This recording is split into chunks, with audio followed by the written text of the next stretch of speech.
I wanted to talk to you today about a documentary that I watched with a brother of mine about a month ago called Gasland. Gasland first aired, I think nationally, on HBO in June of 2009 or 10.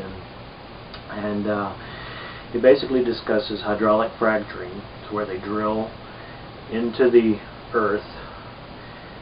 I forget exactly how far down, but it's really deep into the shale rock formations. And I'm going to show you a map in a minute of what the areas they've found out contains this shale oil, shale. And what they do is they drill into it, pump water down into it, and the water contains all kind of explosive material and heavy metals and just chemicals. And they explode it, and then they extract the natural gas from it. Well, not only do you get natural gas, but you get all sorts of other things, including the possibility of contaminating your water supply. Now, if you look out west and if you watch this video, you'll find that a lot of places are full of these wells. And it's interesting that it's pointed out in this video that when Bush Jr. and Dick Chaney were in power or office at the White House, Dick Chaney passed legislation, or had legislation passed, that allowed the companies, energy companies, that wanted to do this type of drilling, hydraulic fracturing, they would be exempt from the Clean Air Act and the Clean Water Act. So they could pollute without being responsible for it. Matter of fact, there's people whose wells have become contaminated with heavy metals and all kinds of stuff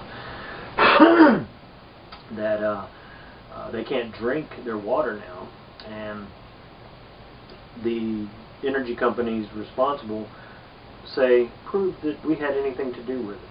And the guy's like, well, I lived here 40 years and you come in and put a well right there and now I can't drink my water. And they're like, well, you can't prove that we had anything to do with it. Anyway, again, this documentary has come under a lot of criticism, again, from the energy companies, because they want to claim that everything they do is safe.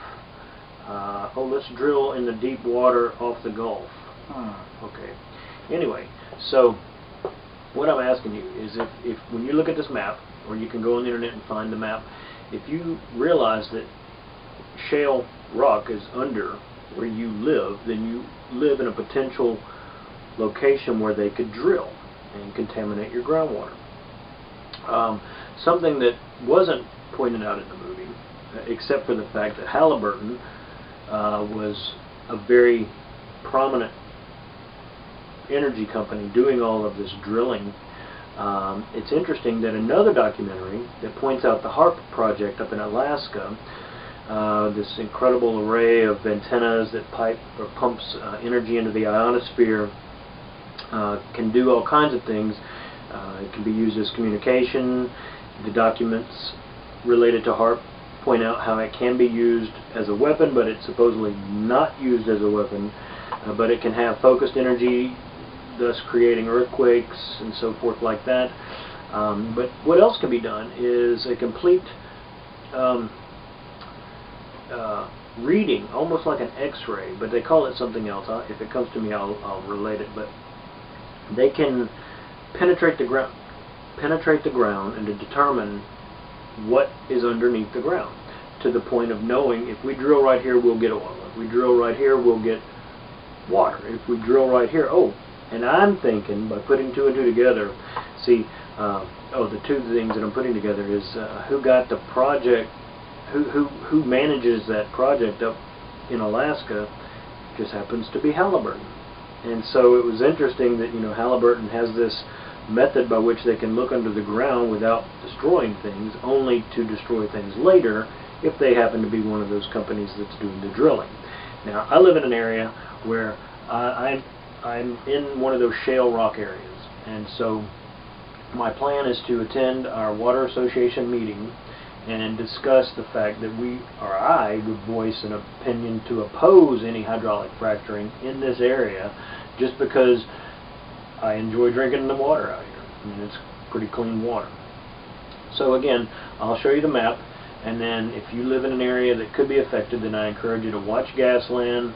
You know, if you are involved in energy production and you see that your profits might be affected or anything like that, then I encourage you to, you know, maybe do some meditation and realize, you know, are you helping the planet or are you hurting the planet? You know, and I'm not trying to be a tree hugger. All I'm saying is, you know, we all need water to drink, and if we contaminate the water, then we're going to all be screwed. Okay, so I'll show you the map, and then one of the craziest things in this video, and if I can find a copy of it or YouTube it or whatever, I'll get a copy. But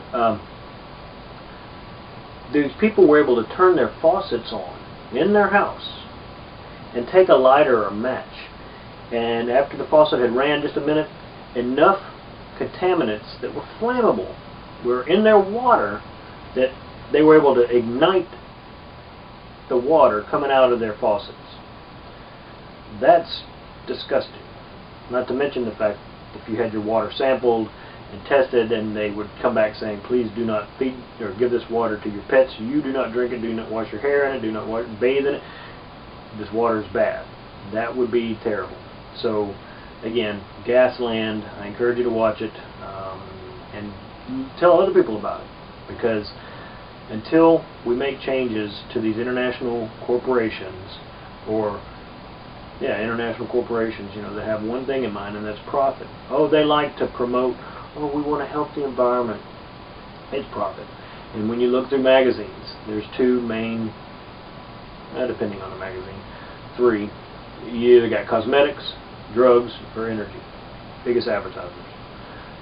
So anyway, I encourage you, and talk to you soon.